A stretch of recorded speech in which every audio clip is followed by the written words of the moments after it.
3 months ago, I sold my Suzuki Raider and I bought myself this bike here in the background. It's blurred for a purpose to keep it a bit secret, but I will reveal it later. How are you doing today, everyone? I hope you're doing fine with despite the warmth that we have to deal with today. As you can see, my face is very sweaty, so yeah. Well, let's get to the point. So in around 2021, I think November, I bought myself a Suzuki Raider.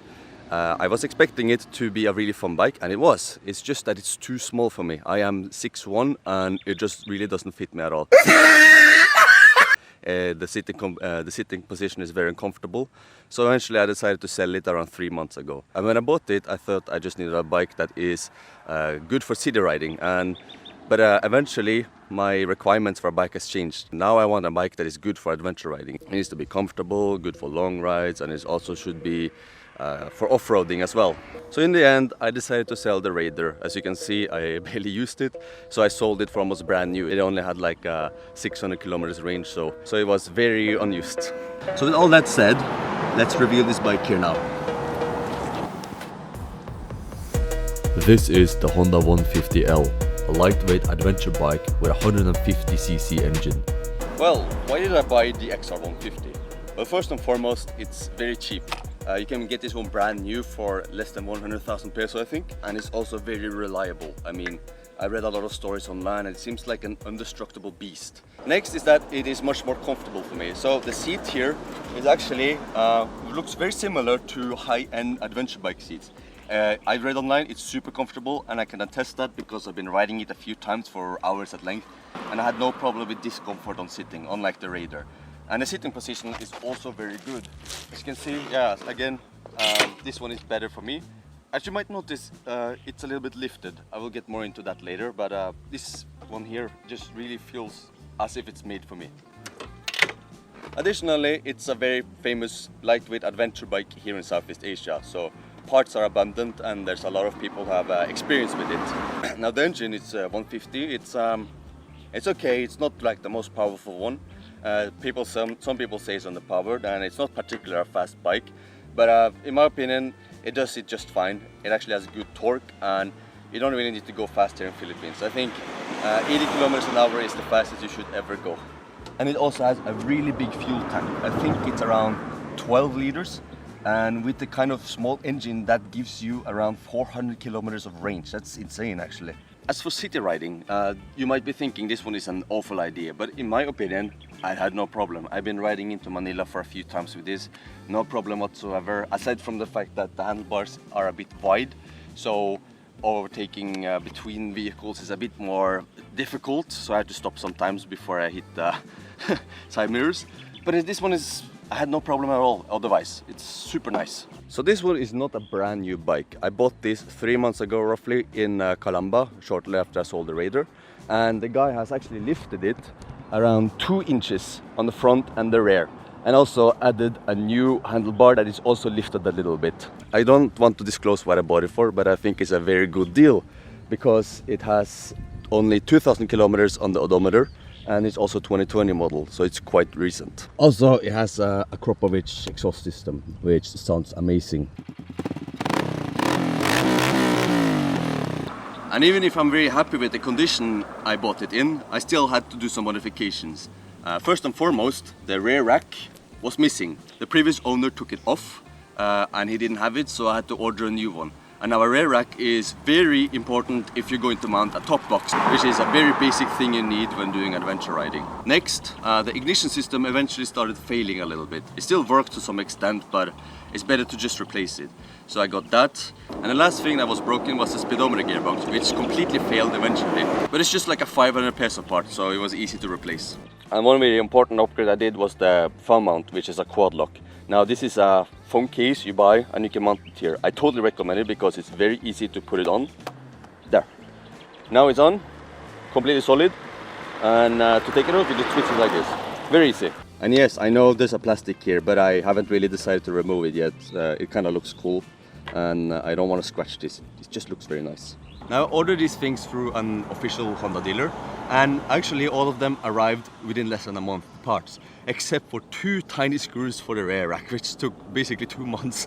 That's why I haven't made this video until now, because those 2 screws are the biggest bottleneck for this whole thing to finish. But when I got the parts, I made a small montage of it getting mounted, and I hope you will enjoy this.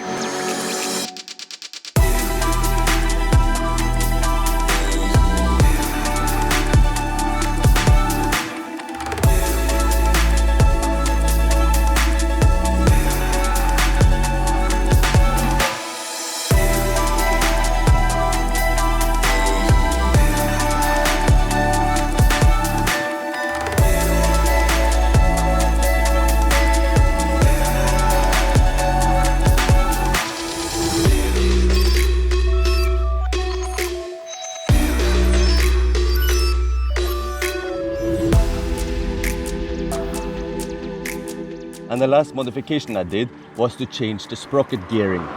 The stock one is 17 on the front, I think, and then it's 49 on the rear. But I changed it to 16 by 51. So that gives you a little bit more torque, but you lose top speed.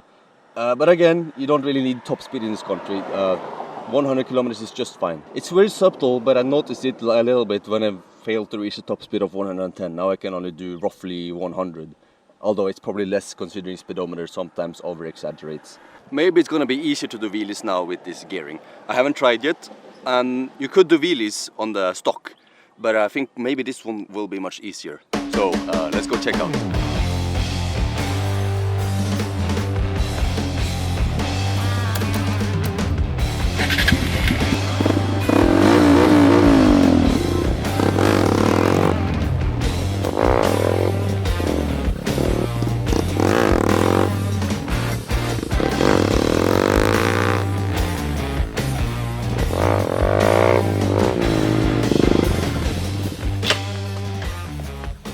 Yeah, it does wheelies pretty decently. Well, without further ado, hop on, come with me. Well, welcome aboard. Finally about time to get home. Super warm. Well, just let me try to demonstrate the wheelie. 1. Yeah, this one is lame. Last one. Ah, it's okay. So yeah. Here you can see how it handles. It's pretty fun. I haven't really tried to take it off-road yet, but I've ridden XR150s before in Bohol and everything. So I know it's quite decent with comfort when it comes to off-road. When it comes to traffic, well, it's not really that much traffic today, so I can't really demonstrate anything. Maybe I can pass through here. Yeah, I can.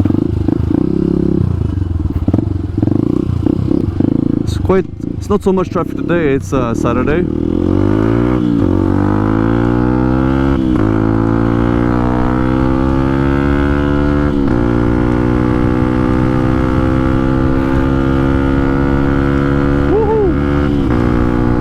So it's not a super fast bike. It maxes out at around 100 kilometers an hour with this kind of gearing, but that's just sufficient. Now once again, I have been riding with this one to snap. That's a lot of traffic. Well, once again, I have been riding this one for quite a while, for many times in and out of Manila, no problem whatsoever. So this is not the most optimal commuting bike, but it does the job, and that's what I'm fine with. Now what about the plans? So the main reason why I bought this is because I have a plan to go all the way up to northern Luzon with this one and visit a province that not many people have ever visited before. As a matter of fact, it's the least visited province as of 2018. I don't know how it is like now, but it was the least visited province in 2018, so therefore that's going to be one of the spots we are going to. But it's going to be more than that. We also plan to go to Cagayan and the northernmost part of Luzon, and beyond that we will probably go down through Ilocos and see what we can do there. But this is not going to be a very long trip because we do not have that much time, but I hope it's going to be enjoyable. It's going to be long, but I really think it's going to be fun.